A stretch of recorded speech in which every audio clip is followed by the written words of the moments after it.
Assalamualaikum warahmatullahi wabarakatuh. Bapak Ibu, perkenalkan, nama saya Saiful Aziz.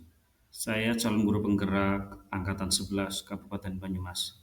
Pada video kali ini, saya akan menyampaikan tugas 1.4C koneksi antar materi, modul 1.4 budaya positif.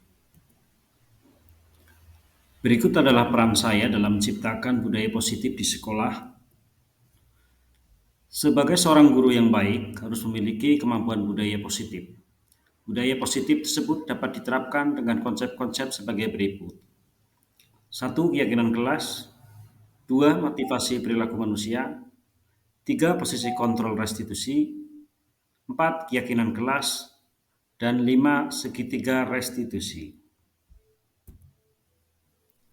Yang pertama, disiplin positif. Disiplin positif merupakan cara penerapan disiplin yang mengajarkan anak bertanggung jawab dan menumbuhkan kesadaran diri berdasarkan nilai-nilai kebajikan. Disiplin positif lebih mengarah ke disiplin diri yang dapat mengontrol diri sendiri dalam melakukan tindakan. Murid menyadari motivasi internal bukan paksaan atau ujian. Yang kedua, motivasi perilaku manusia. Ada 3 motivasi perilaku manusia, yaitu sebagai berikut. 1. Untuk menghindari ketidaknyamanan. 2. Untuk mendapatkan penghargaan atau imbalan. 3. Untuk menjadi orang yang mereka inginkan dan menghargai diri sendiri dengan nilai yang mereka percayai. Sebaiknya hindari hukuman atau penghargaan yang berlebihan untuk meminimalisir motivasi eksternal.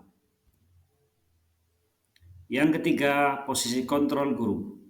Ada 5 posisi kontrol guru, yaitu 1. Sebagai penghukum, 2. Sebagai pembuat merasa bersalah, 3. Sebagai teman, 4. Sebagai pemantau, 5. Sebagai manajer. Dari 5 posisi tersebut, posisi yang terbaik adalah posisi manajer. Posisi manajer, sebaiknya seorang guru memposisikan diri sebagai seorang manajer. Guru berbuat sesuatu bersama murid, mempersilahkan murid bertanggung jawabkan perilakunya.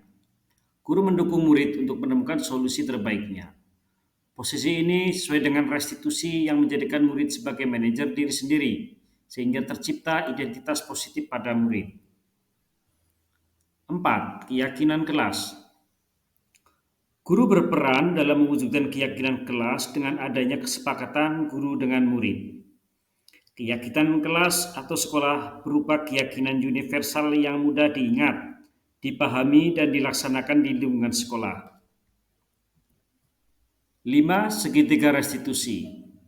Guru yang berperan sebagai manajer menyelesaikan masalah dengan segitiga restitusi. Tujuan agar murid dapat mandiri dan bertanggung jawab. Ada 3 tahap dalam melaksanakan segitiga restitusi. 1. Menstabilkan identitas. 2. Validasi tindakan yang salah. 3. Menanyakan keyakinan.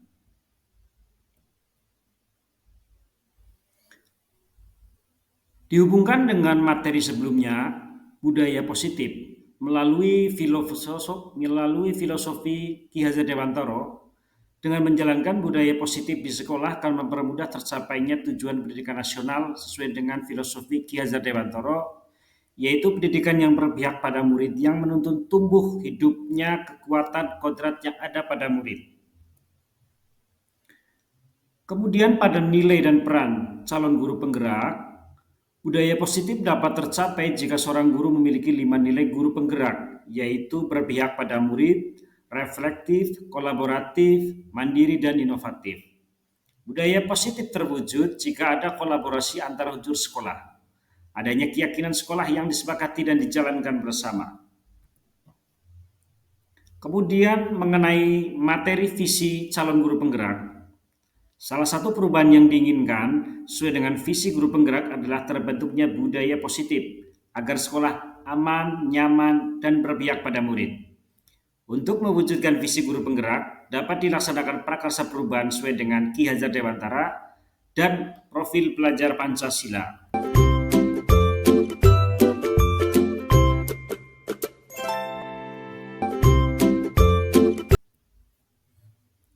Refleksi. Sejauh mana pemahaman Anda tentang konsep inti yang telah Anda pelajari di modul ini? Adakah hal yang menarik untuk Anda di luar dugaan?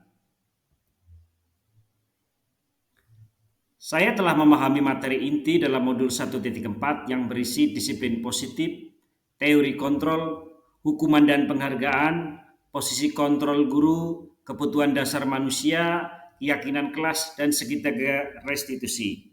Seluruh konsep baru diresapi dan dilaksanakan serta dibagikan kepada rekan guru. Hal yang menarik bagi saya dan di luar dugaan adalah saat saya mengetahui hukuman dan penghargaan, ternyata penghargaan berdampak kurang baik bagi murid, yaitu merusak hubungan, mengurangi ketepatan, menurunkan kualitas, mematikan kreativitas, dan bersifat menghukum. Perubahan apa yang terjadi pada cara berpikir Anda dalam menciptakan budaya positif di kelas maupun di sekolah Anda setelah mempelajari modul ini?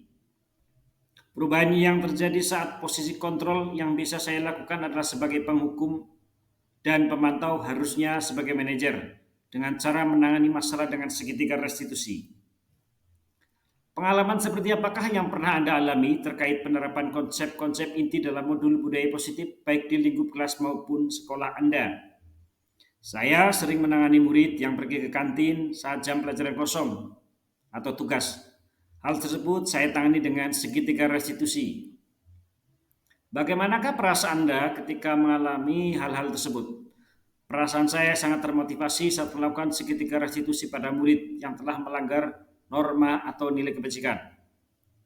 Jika murid tersebut mengalami perubahan perilaku, saya merasa sangat senang dan lebih bersemangat lagi dalam melakukan perubahan positif di sekolah. Menurut Anda, terkait pengalaman dalam penerapan konsep-konsep tersebut, hal apa sajakah yang sudah baik? Adakah yang perlu diperbaiki? Hal yang sudah baik menurut saya adalah munculnya motivasi internal pada murid untuk melakukan hal positif atau nilai kebajikan yang diyakini. Hal yang perlu diperbaiki yaitu posisi guru sebagai manajer. Sebelum mempelajari modul ini, ketika berinteraksi dengan murid, berdasarkan 5 posisi kontrol, posisi manakah yang paling sering Anda pakai? Dan bagaimana perasaan Anda saat itu? Setelah mempelajari modul ini, posisi apa yang Anda pakai? Dan bagaimana perasaan Anda sekarang? Apa perbedaannya? Perubahan yang terjadi saat posisi kontrol yang biasa saya lakukan adalah sebagai penghukum dan pemantau. Hubungan dengan murid pun menjadi tidak baik. Harusnya sebagai manajer, dengan cara menangani masalah dengan segitiga restitusi. Sebelum mempelajari modul ini, pernahkah Anda menerapkan segitiga restitusi ketika menghadapi permasalahan murid Anda? Jika iya, tahap mana yang Anda praktekkan dan bagaimana Anda mempraktekannya? Yang saya lakukan hanya tidak menyalahkan murid. Saya mencoba berbicara searah dengan tidak bertentangan dengan murid. Meskipun murid yang salah, saya lakukan ini agar komunikasi bisa berjalan lancar dengan murid. Minimal murid bisa kooperatif dengan saya. Namun saya akan mengarahkan murid secara perlahan sesuai dengan hal yang baik. Orang Jawa mengatakan ngeli tapi ora keli. Artinya menghanyut tetapi tidak terhanyut. Selain konsep-konsep yang disampaikan dalam modul ini, adakah hal-hal yang menurut Anda penting untuk dipelajari dalam proses menciptakan budaya positif baik di lingkungan kelas maupun sekolah?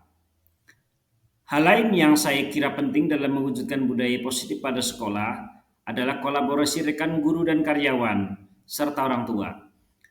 Hal ini agar budaya positif dapat dimaksimalkan dari sisi sekolah dan keluarga. Karena karakter positif berlaku dimanapun dan kapanpun. Demikian penyampaian tugas dari saya. Terima kasih. Mari tergerak, bergerak, dan menggerakkan. Salam dan bahagia.